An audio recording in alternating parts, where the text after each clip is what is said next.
Our third speaker today is Dominic Black, undoubtedly one of the best wrestlers to wear the gold and blue.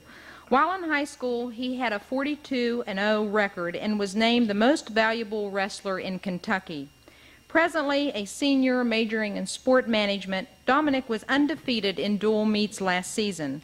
Furthermore, he was seeded 5th in NCAA and won the Eastern Wrestling League individual mat title. He also won his weight class at the Eastern Wrestling League Championships and was the only Eastern 177-pounder to be ranked in Amateur Wrestling News' top 12. I should also add that he is WVU's all-time leader in career takedowns with 129. The title of Dominic's presentation is The Rewards of Goal Setting.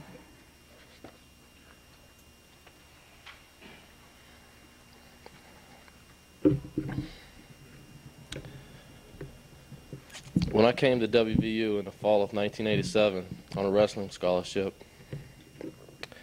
I really had no goals in mind.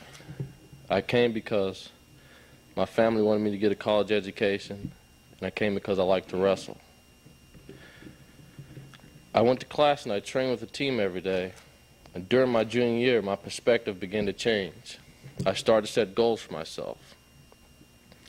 The two main goals were I wanted to win the Eastern Wrestling League title, and I wanted to be a national champion. At that point, I began to realize that goal setting can make a difference in your life. Goal setting provides direction in your life. After I established my two goals, I began to focus more on my training because I knew it was the first step in helping me reach my goals. Mandatory practice from 4 to 6:30 every day. I would go in around 8 a.m. before class and work out approximately 2 hours. After that workout, I would go out after class and work out an hour and a half before practice. At the end of practice, I would go home and rest, then return for my fourth workout of the day. Secondly, I had to incorporate my academics into my busy schedule. Sometimes you accomplish other goals along the way to your top goal. Student athletes have to maintain a 2.0 grade point average. I graduated with a 2.8 cumulative grade point average in my high school class of over 800. At the end of my freshman year, I was able to maintain a 2.0 average, but however, my grades dropped significantly from my high school average. In my junior year, I devoted more time to my education, and therefore my grades improved. One of the reasons my grades improved was simply because I started attending class on a regular basis, and I took my education more seriously. Finally, near the conclusion of my junior year, I was able to compete in the Eastern Wrestling League as well as the NCAAs. I was first in my weight class in the Eastern Wrestling League, and I also won a scoring trophy for the most points scored in dual meet competition. The NCAAs didn't turn out quite as well. I was a 5th seed in the tournament, and I lost going to the All-American round.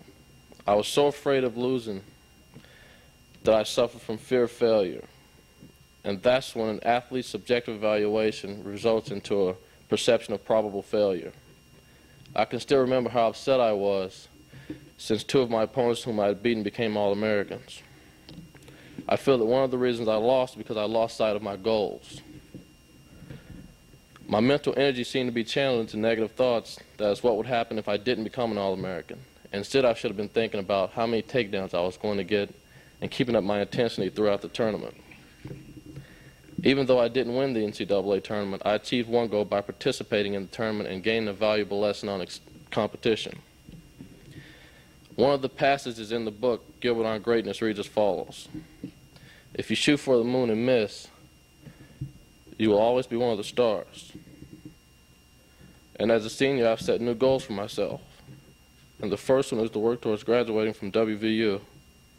The second goal is to be a national champion. I know with a lot of hard work and determination, I can succeed at both. Thank you.